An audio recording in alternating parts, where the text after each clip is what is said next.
শাস্ত্রে বললেন ভক্তি যার ভগবান তার, সর্বশাস্ত্রে কয় ভক্তি না থাকিলে কৃষ্ণ দেখিলে কি বা হয়। ভক্তি যদি হৃদয়ে থাকে তাহলে ওই যে মাটির পুতুল নয়, সাক্ষাৎ ভগবান রূপেই দেখা যায়। আর ভক্তি যদি হৃদয়ে না থাকে, মাটির পুতুল সে তো মাটির পুতুলই থেকে যায়। বাবা, ভক্তি যদি হৃদয়ের মাঝে না থাকে, ভগবান যদি আপনার সঙ্গ করে, ভগবানের অঙ্গ যদি স্পর্শ করেন, তবুও কারো হৃদয়ে প্রেম ভক্তির উদয় হবে না। তার প্রমাণ বাবা, তার প্রমাণ হলো দুর্যোধন। সেই দুর্যোধনের অঙ্গটা ভগবান স্পর্শ করেছিল, তবুও দুর্যোধনের হৃদয়ের মধ্যে একটু প্রেম ভক্তির উদয় হয়নি। সেই দুর্যোধন তাকে ডেকে বলছে তার মামা শকুনি, যে দুর্যোধন আর কিছুদিন পর, আর মাত্র কিছুদিন পর কুরুক্ষেত্রের মাটিতে যুদ্ধ। এখনই কৃষ্ণকে তোর দলে টেনে নে। যদি যুদ্ধে জিততে চাস তাহলে কৃষ্ণকে তোর দলে টেনে নে। দুর্যোধন তখন ডেকে বলছে মামা, আমি যে কৃষ্ণকে আমার দলে টেনে নেব, কিন্তু এর পরিবর্তে আমি কৃষ্ণকে কি দেব? আর কেউ তো স্বার্থ ছাড়া তো কখনো কোনোদিন কেউ কাউকে ভালোবাসে না। কৃষ্ণকে কি দেব? কি দিলে কৃষ্ণ আমার দলে চলে আসবে? শকুনি তখন ডেকে বলছে, ওরে বোকা দুর্যোধন, তোর মাথার মধ্যে যে কোনো বুদ্ধি নেই। তোর কিসের অভাব? গাড়ির অভাব কি? তোর ধন সম্পদের অভাব? তোর কিসের অভাব বল? তোর তো কোনো কিছুর অভাব নেই। সে তো হলো গোয়ালার ছেলে। বাবা, গোয়ালা মানে কি গো? সে তো হলো ঘোষের ছেলে। ঘোষ কারা? যাদের বাড়িতে দেখবেন কত শত শত গরু অর্থাৎ গাভী থাকে, তারাই তো গোয়ালা, তারাই তো হলো ঘোষ। যারা দই টই তৈরি করে তারাই হলেন ঘোষ। তাদেরকে বলছি দুর্যোধন, সে তো হলো ঘোষের ছেলে। সে তো হলো গরু চড়িয়ে বেড়ায়, গাভী চড়িয়ে বেড়ায়। সামান্য ওই গোয়ালার ছেলে, তাকে কিনা তুই তোর দলে টেনে নিতে পারবি না?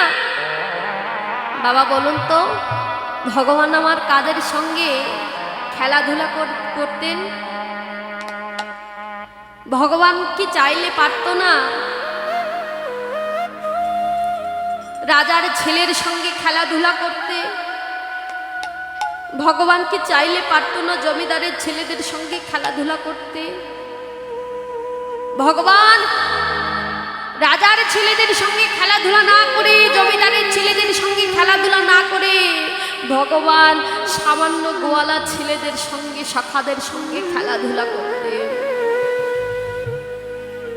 শকুনি ডেকে বলছে, ওরে বোকা দুর্যোধন, তুই একবার সেই গোয়ালার ছেলে, সেই কৃষ্ণকে তুই একবার তোর বাড়িতে রাজভোগের আয়োজন করে, রাজপ্রাসাদে রাজভোগের আয়োজন করে তোকে তাকে নিমন্ত্রণ দিয়ে আয়। সে তো গোয়ালার ছেলে, এই রাজভোগ দেখে ভোগে লোভে পড়ে তোর দলে কৃষ্ণ আপনি আপনি চলে আসবে। মামা, তোমার তো বুদ্ধির কোনো তুলনা হয় না। দুর্যোধনকে তখন শকুনি ডেকে বলছে, ওরে দুর্যোধন, আর বিলম্ব করিস না, তাড়াতাড়ি যা। দুর্যোধন আমার চলে গেলেন ভগবানের কাছে, গিয়ে কৃষ্ণকে ডেকে বলছে, কৃষ্ণ, এই যে তোমার আজকে আমার মধ্যাহ্নকালীন সময়ে আমার গৃহে তোমার নিমন্ত্রণ থাকলো, তুমি কৃপা করে গিয়ে সেবাটা সেরে আসবে। ভগবান আমার মনে মনে ভাবছে, ভক্ত আমায় নিমন্ত্রণ দিয়েছে আর আমি যাব না, এটা কখনো হয় নাকি? আমি যাব। দুর্যোধন সেখান থেকে চলে গেলে,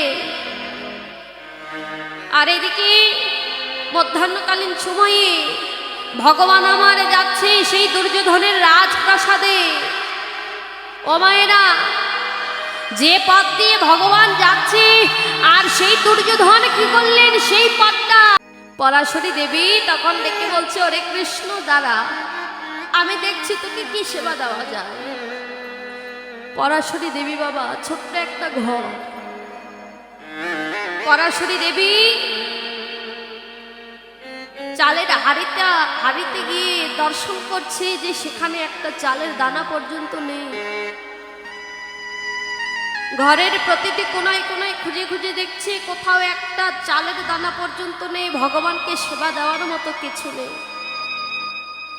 পরাশরী দেবী মনে মনে ভাবছে আর বলছে ভগবানকে, দয়াময়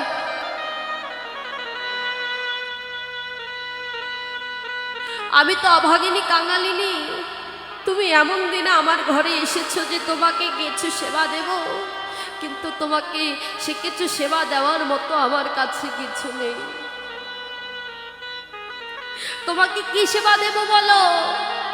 ছুটে গিয়ে কৃষ্ণের সম্মুখে দাঁড়িয়ে বলছি, বাবারে তোকে কি সেবা দেব বল, আমার ঘরে তো কিছু নেই, আমার ঘরে তো কিছু নেই, তোকে কি সেবা দেব?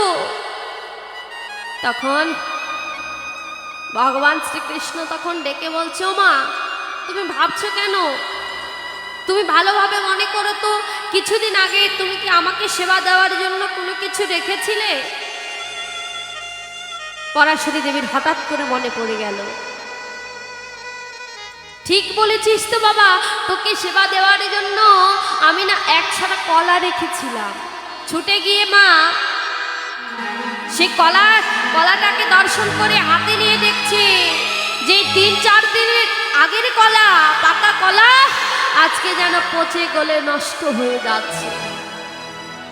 বাবা যদি কারো ঘরে 3-4 দিন ধরে পাকা কলা পড়ে থাকে, তাহলে তো সে কলা তো পচে গলে নষ্ট হয়ে যাবে। পরাশরী দেবী সেই কলাটি নিয়ে, কলার ছড়াটি নিয়ে হাতে নিয়ে এসে কৃষ্ণের সম্মুখে দাঁড়িয়ে বলছে, কৃষ্ণ ও দয়াময়, আজকে তোমাকে সেবা দেওয়ার মতো আমার ঘরে কিছু নেই, এই কলা ছড়া রয়েছে। পরাশরী দেবী তখন ভগবানকে কাছে পেয়ে আত্মস্মৃতি হারা হয়ে ভগবানকে কোলের মধ্যে বসিয়ে নিয়ে সেই পচা কলা কি করছে বাবা, একটা করে কলার চোচা ছাড়াচ্ছে আর কলার সাজ বস্তুটাতে মাটিতে ফেলে দিয়ে কলার সেই চোচাটাটি ভগবানের বদনে তুলে দিয়ে বলছে, দয়াময় এই জাগতিক জগতে কত কেউ, কত রাজা তোমায় কত রাজভোগ সেবা দেয়, কত কেউ তোমাকে দামি দামি মিষ্টি মিষ্টান্ন সেবা দেয়, কত কেউ তোমাকে দামে দামে মন্ডা মিঠাই সেবা দেয়, কিন্তু প্রভু তুমি আমায় যা দিয়েছো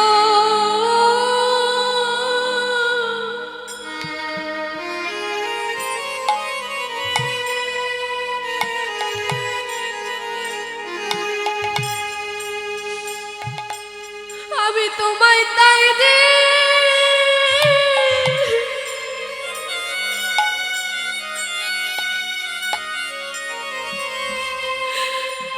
আমি তোমায় তাই দিয়েছি।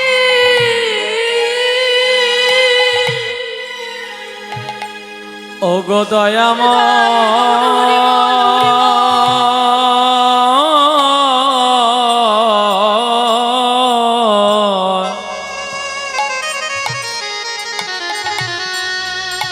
তুমি আমায় যা দিয়েছো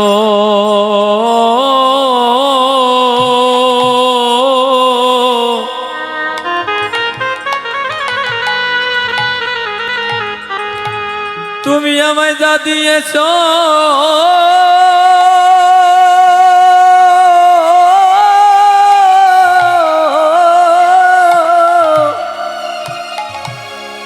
আমি তোমায় তাই দিয়েছি।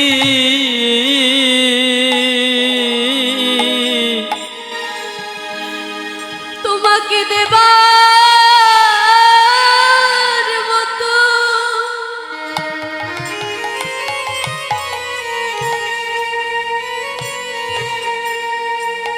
এ জগতে আমার কি বায়াসে,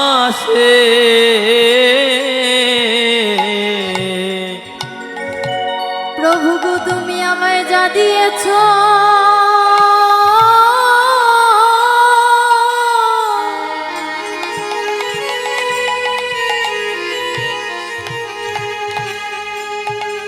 আমি তোমায় তাই দি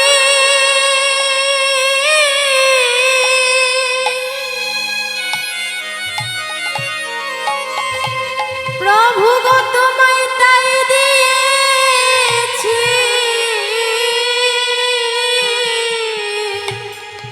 ও তোমায় দিবার মতো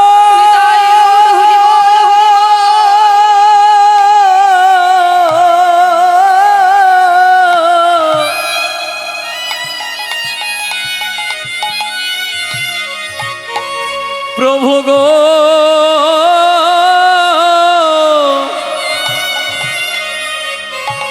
তোমায় দিবার মতো কি বায়াসে,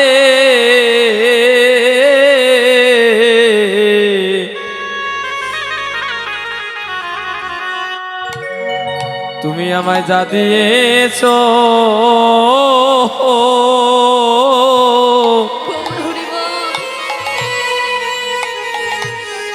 আমি তোমায় তাই দিয়েছি।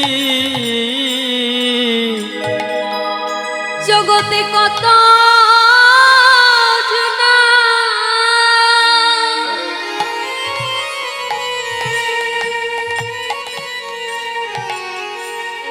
তোমায় কত কিছু সেবা দেয় গো,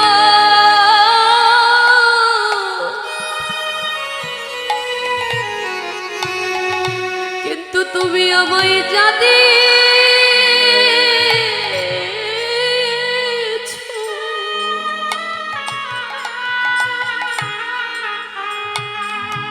আমি তোমায় তাই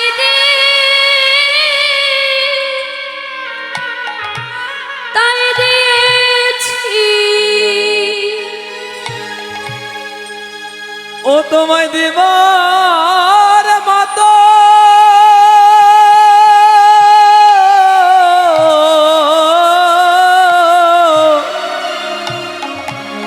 ভগবান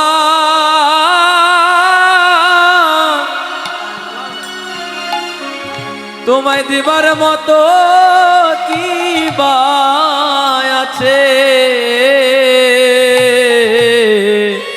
মামা তাড়াতাড়ি আসেন। তুমি একবার যা দিয়েছো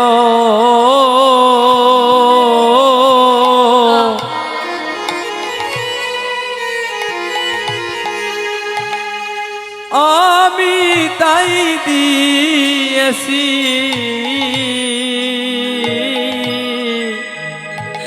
পরেশ্বরী দেবী ভগবানের বদনে বাবা কলার শ্বাস বস্তুটা মাটিতে ফেলে দিয়ে কলার চোচা ভগবানের বদনে তুলে দিচ্ছে। আর ভগবান আমার জাগতিক জগতের জীবদের ডেকে বলছে, ওগো জীব,